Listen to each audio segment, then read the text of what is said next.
Yeah, we've got sound. Yeah, we'll be starting very shortly. Only just brought Erica in. If you're watching this on the replay, I'll post underneath what time the story actually starts, so you know where to forward to. I just need to go and get my shit sorted. Like Chicky.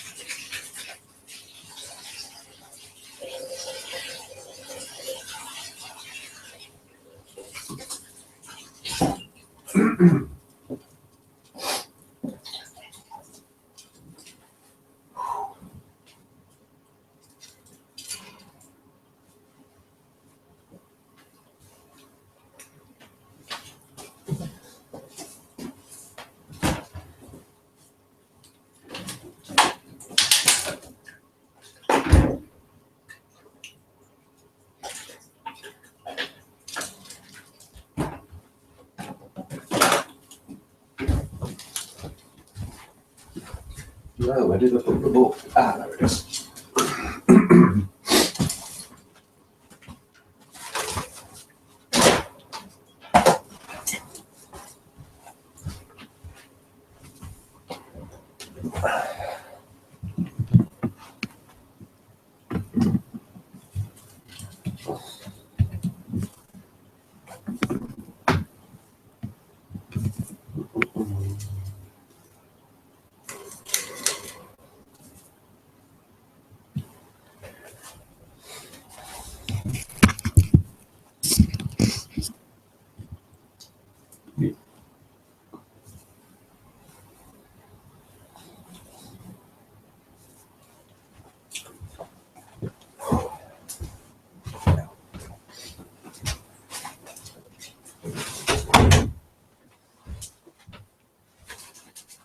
At least I'll have to mark in it.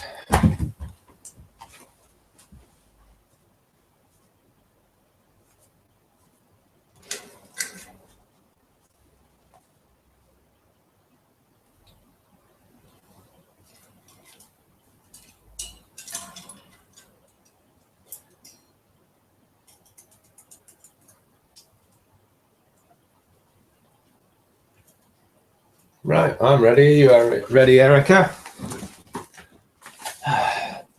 Right.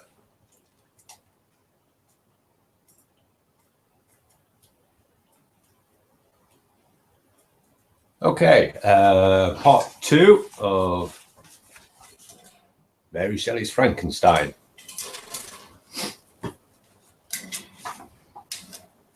Right, where are you planning on sitting, Erica? So people don't want to see that bar in front of you, do they? Easy, isn't it? Framing you. I mean, it's just not quite there, is it?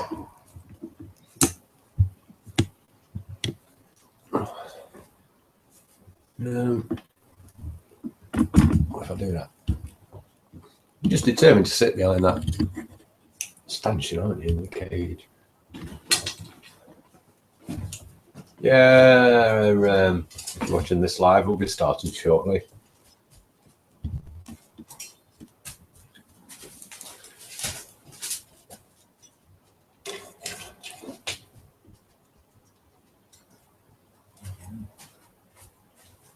I'm afraid the wolf's got very old in the last couple of weeks, and not sure what he's about to do at the minute.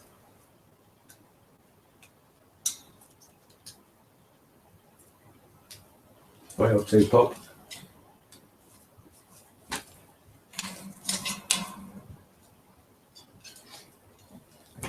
Oh, do you need to go out? Not you, you've just come in. Come on, then.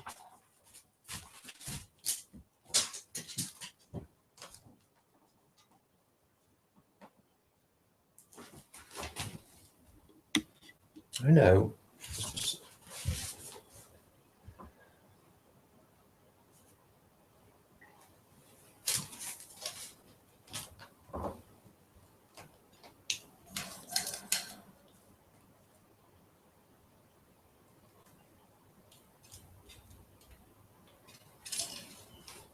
Whilst we're waiting for the wolf to come in, if you've missed part one, that was last week, which was the letters from, what's his name, something Walton, was it Robert?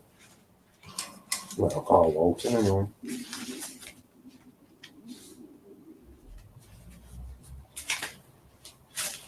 To his sister. So we are actually starting chapter 1 shortly when the wolf comes back in.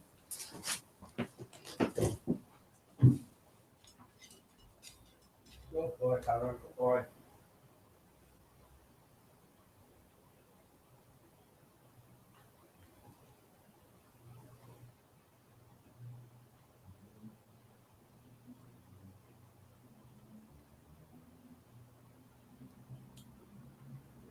Good boy.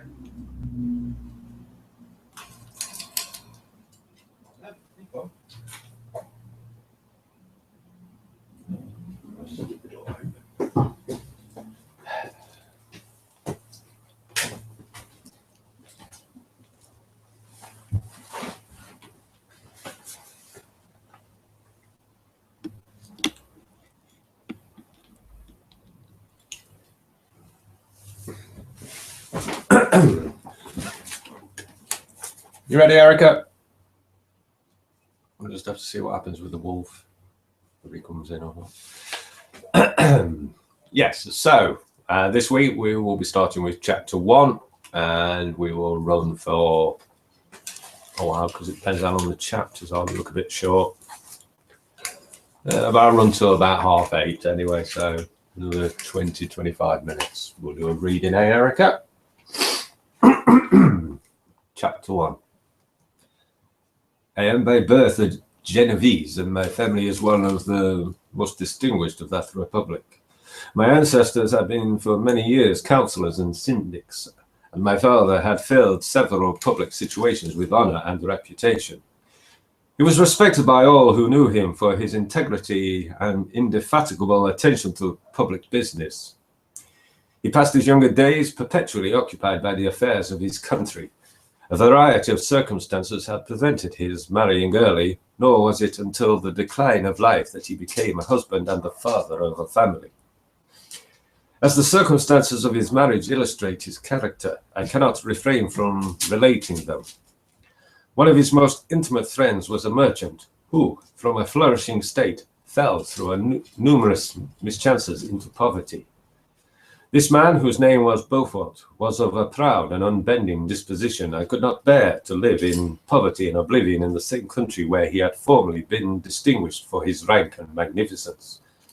Having paid his debts, therefore, in the most honourable manner, he retreated with his daughter to the town of Lucerne, where he lived unknown in wretchedness. My father loved Beaufort with the truest friendship and was deeply grieved by his retreat in those unfortunate circumstances. He bitterly deplored the false pride with which led his friend to a conduct so little worthy of the affection that united them. He lost no time in endeavouring to seek him out, and the hope of persuading him to begin the world again through his credit and assistance. Beaufort had taken effectual measures to conceal himself, and it was 10 months before my father discovered his abode. Overjoyed at this discovery, he hastened to the house, which was situated in a mean street near the Rus. But when he entered, misery and despair alone welcomed him. Beaufort had saved but a very small sum of money from the wreck of his fortunes, but it was sufficient to provide him with sustenance for some months, and in the meantime he hoped to procure some respectable employment in a merchant's house. The interval was, consequently, spent in inaction. His grief only became more deep and rankling when he had leisure for reflection, and at length it took so fast hold of his mind that at the end of 3 months he lay on a bed of sickness, incapable of any exertion. His daughter attended him with the greatest tenderness, but she saw with despair that their little fund was rapidly decreasing and that there was no other prospect for support. But Caroline Beaufort possessed a mind of an uncommon mould, and her courage rose to support her in her adversity. She procured plain work. She plaited straw, and by various means contrived to earn a pittance scarcely sufficient to support life. Several months passed in this manner. Her father grew worse. Her time was more entirely occupied in tending him. Her means of subsistence decreased, and in the 10th month her father died in her arms, leaving her an orphan and a beggar. This last blow overcame her, and she knelt by Beaufort's coffin, weeping bitterly. When my father entered the chamber, he came like a protecting spirit to the poor girl who committed herself to his care, and after the innermost of his friend, he conducted her to Geneva and placed her under the protection of a relation. 2 years after this event, Caroline became his wife. There was a considerable difference between the ages of my parents, but this circumstance seemed to unite them only closer in bonds of devoted affection. There was a sense of justice in my father's upright mind, which rendered it necessary that he should approve highly to love strongly. Perhaps during former years he had suffered from the late discovered unworthiness of one beloved, and so was disposed to set a greater value on tried worth. There was a show of gratitude and worship in his attachment to my mother, differing wholly from the doting fondness of age, for it was inspired by reverence for her virtues, and a desire to be the means of, in some degree, recompensing her for the sorrow she had endured, but which gave inexpressible grace to his behavior to her. Everything was made to yield to her wishes and her convenience. He strove to shelter her as a fair exotic is sheltered by the gardener from every rougher wind, and to surround her with all that could tend to excite pleasurable emotion in her soft and benevolent mind. Her health, and even the tranquillity of her hitherto constant spirit, had been shaken by what she had gone through. During the 2 years that had elapsed previous to their marriage, my father had gradually relinquished all his public functions, and immediately after their union they sought the pleasant climate of Italy, and the change of scene and interest attendant on a tour through that land of wonders as a restorative for her weakened frame. From Italy they visited Germany and France. I, their eldest child, was born in Naples, and as an infant occupied them in their rambles. I remained for several years their only child. Much as they were attached to each other, they seemed to draw inexhaustible stores of affection from a very mine of love to bestow them upon me. My mother's tender caresses and my father's smile of benevolent pleasure while regarding me are my first recollections.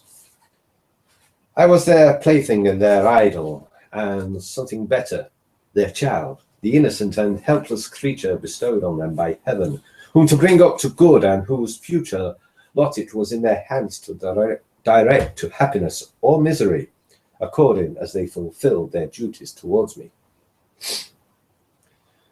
With this deep consciousness of what they owed towards the being to which they had given life, added to the active spirit of tenderness that animated both, it may be imagined that while during every hour of my infant life I received a lesson of patience, of charity, and of self-control, I was so guided by a silken cord that all seemed but one train of enjoyment to me. For a long time I was their only care. My mother had much desired to have a daughter, but I continued their single offspring. When I was about 5 years old, while making an excursion beyond the frontiers of Italy, they passed a week on the shores of the lake of Como.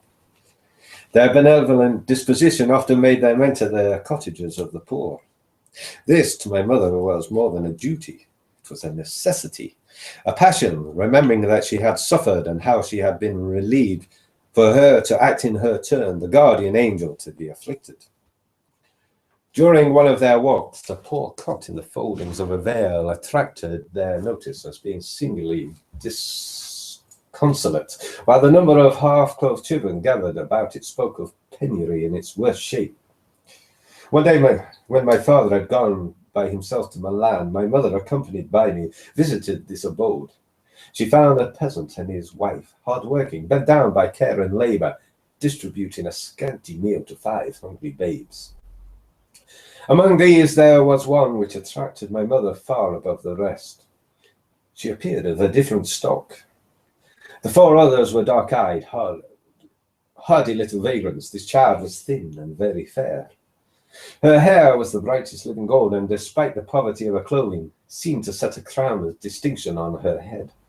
Her brow was clear and ample, her blue eyes cloudless, and her lips and the moulding of her face so expressive of sensibility and sweetness that none could behold her without looking on her as if of a distinct species, a being heaven sent, and bearing a celestial stamp in all her features. The peasant woman, perceiving that my mother fixed eyes of wonder and admiration on this lovely girl, eagerly communicated her history. She was not her child, but the daughter of a Milanese nobleman.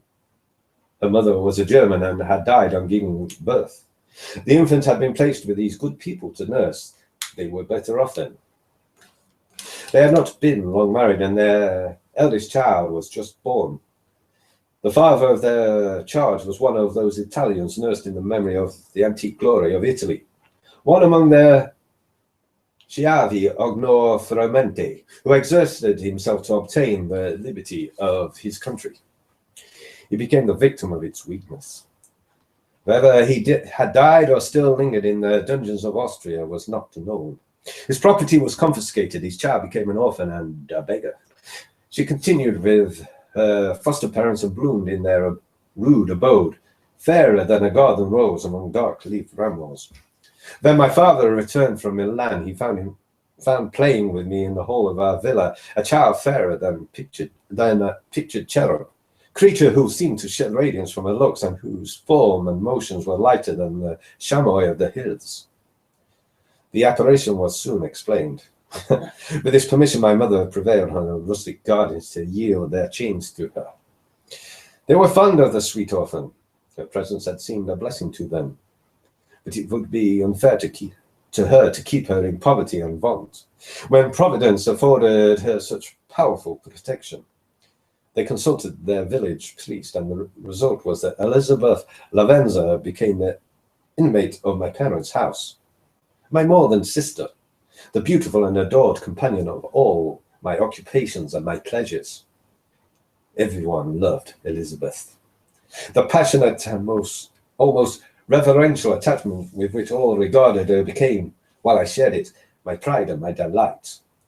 On the evening previous to her being brought to my home, my mother had said playfully, "I have a little present for you, my Victor. Tomorrow we shall have it." And when on the morrow she presented Elizabeth to me as a promised gift, I, with childish seriousness, interrupted her words literally and looked upon Elizabeth as mine to protect, love, and cherish. All praises bestowed on her I received as made as to possession of my own.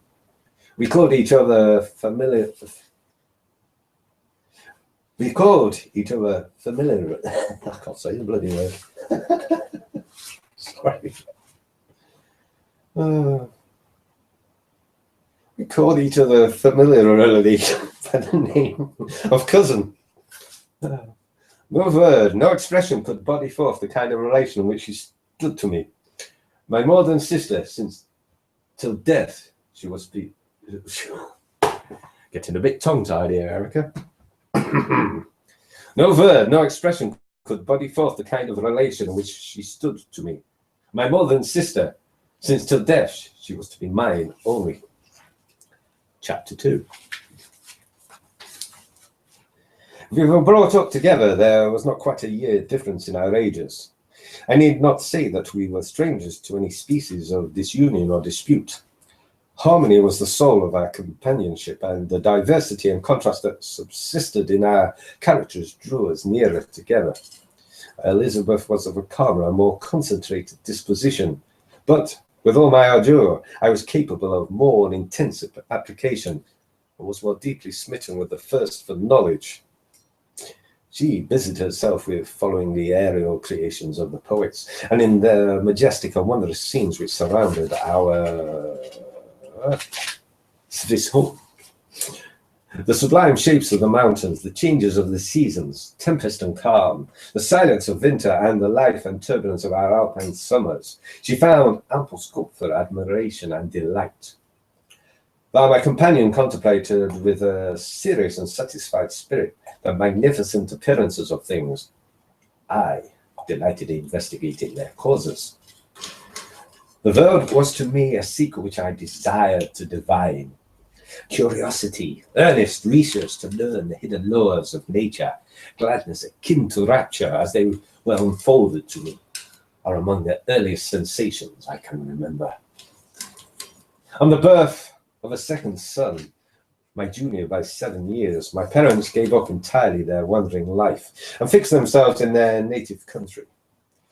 We possessed a house in Geneva and Campania on Bellerive, the eastern shore of the lake, at the distance of rather more than a league from the city. We resided principally in the latter, and the lives of my parents were passed in considerable seclusion. It was my temper to avoid a crowd and to attach myself fervently to a few. I was indifferent, therefore, to my schoolfellows in general, but I united myself in the bonds of the closest friendship to one among them. Henry Clerval was the son of a merchant of Geneva. He was a boy of singular talent and fancy. He loved enterprise, hardship, and even danger for its own sake.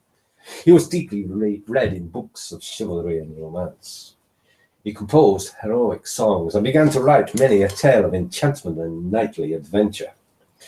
He tried to make us act plays and to enter into masquerades in which the characters were drawn from the heroes of Roncesvalles, of the Round Table of King Arthur, and the chivalrous train who shed their blood to redeem the holy sepulchre from the hands of the infidels.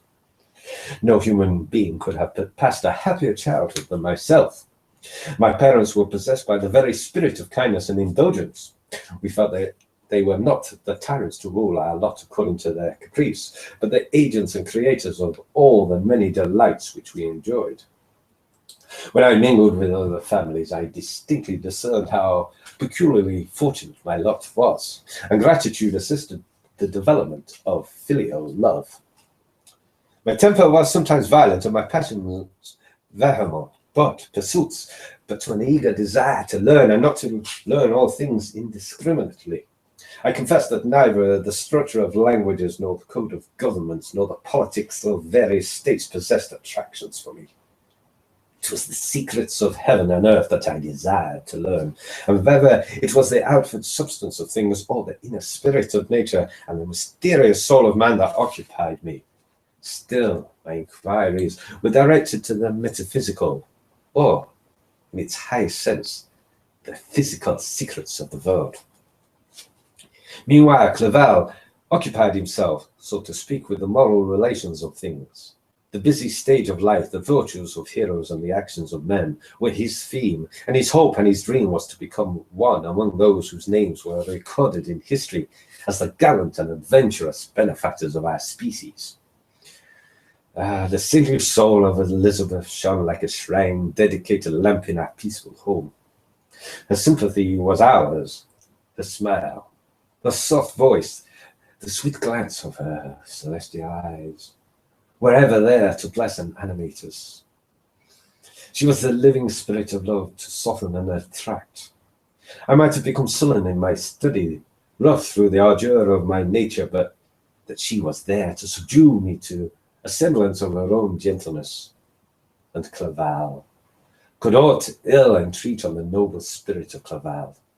As he might not have been so perfectly humane, so thoughtful in his generosity, so full of kindness and tenderness amidst his passion for adventurous exploit, has she not unfolded to him the real loveliness of beneficence, and made the doing good the end and aim of his soaring ambition.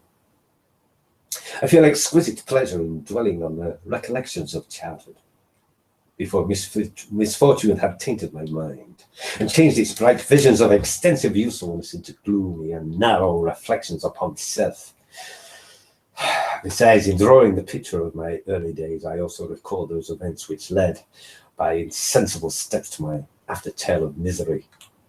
For when I would account to myself for the birth of that passion, which afterwards ruled my destiny, I find it arise like a mountain river from ignoble and almost forgotten sources, but dwelling as it proceeded, it became the torrent which, in its course, has swept away all my hopes and joys. Natural philosophy is the genius that has regulated my fate. I desire, therefore, in this narration to state those facts which led to my predilection for that science. When I was 13 years of age, we all went on a party to pleasure to the baths near Fanon. The inclemency of the weather obliged us to remain a day confined to the inn. In this house, I chanced to find a volume of the works of Cornelius Agrippa. I opened it with apathy. The theory which he attempts to demonstrate and the wonderful facts which he relates soon changed this feeling into enthusiasm. A new light seemed to dawn upon my mind, and bounding with joy, I communicated my discovery to my father. My father looked carelessly at the title page of the book and said, Cornelius Agrippa, my dear Victor, do not waste your time upon this. It is sad trash. If instead of this remark, my father had taken the pains to explain to me that the principles of Agrippa had been entirely exploded, and that a modern system of science had been introduced which possessed much greater powers than the ancient, because the powers of the latter were chimerical, while those of the former were real and practical. Under such circumstances, I should certainly have thrown Agrippa aside and have contented my imagination, warned as it was, by returning with greater ardor to my former studies. It is even possible that the train of my ideas would never have received the fatal impulse that led to my ruin. But the cursory glance my father had taken of my volume by no means assured me that he was acquainted with its contents, and I continued to read with the greatest avidity. When I returned home, my first care was to procure the whole works of this author, and afterwards of Paracelsus and Albertus Magnus. I read and studied the wild fancies of these writers with delight. They appeared to me treasures known to few besides myself. I have described myself as always having been imbued with a fervent longing to penetrate the secrets of nature. In spite of this intense labor and wondrous discoveries of modern philosophers, I always came from my studies discontented and unsatisfied. Sir Isaac Newton is said to have avowed that he felt like a child picking up shells beside the great and unexplored ocean of truth. Those of his successors in each branch of natural philosophy with whom I was acquainted appeared, even to my boy's apprehensions, as tyros engaged in the same pursuit. The untaught peasant beheld the elements around him and was acquainted with their practical uses. The most learned philosopher knew little more, yet partially unveiled the face of nature, but her immortal lineaments were still a wonder and a mystery. He might dissect, anatomize, and give names, but not to speak of a final cause. Causes in their secondary and tertiary grades were utterly unknown to him. I gazed upon the fortifications and impediments that seemed to keep human beings from entering the citadel of nature, and rashly and ignorantly I had repined. But these were books, and here were men who had penetrated deeper and knew more. I took their word for all they averred, and I became their disciple.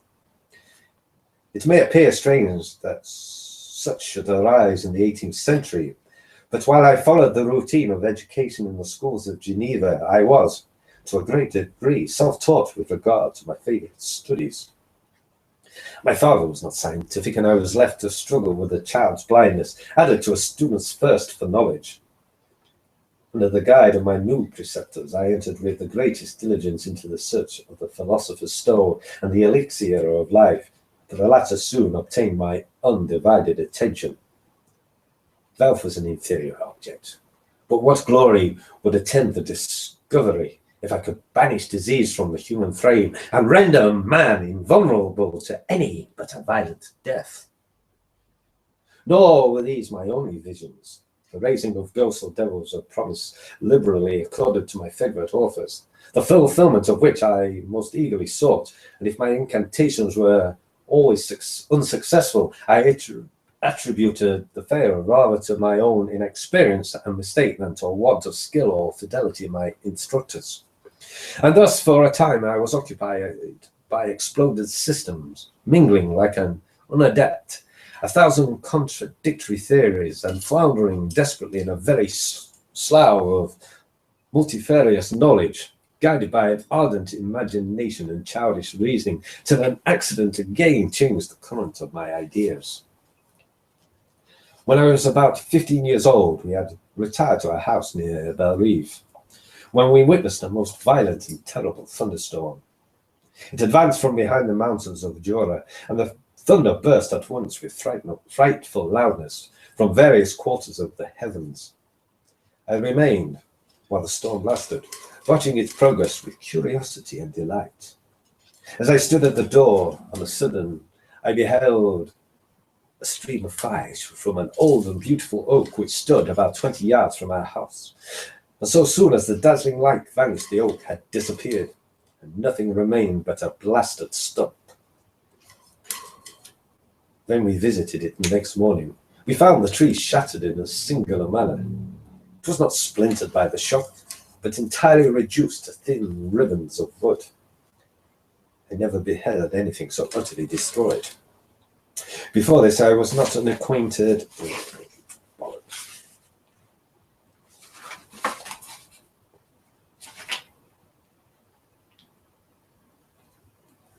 Before this, I was not unacquainted with the more obvious laws of electricity. On this occasion, a man of great research in natural philosophy who was with us, and excited by this catastrophe, he entered on the explanation of a theory which he had formed on the subject of electricity and galvanism, which was at once new and astonishing to me. All that he said threw greatly into the shade Cornelius Agrippa, Albertus Magnus, and Paracelsus, the lords of my imagination, but by some fatality the overthrow of these men disinclined me to pursue my accustomed studies. It seemed to me as if nothing would or could ever be known. All that had so long engaged my attention suddenly grew despicable.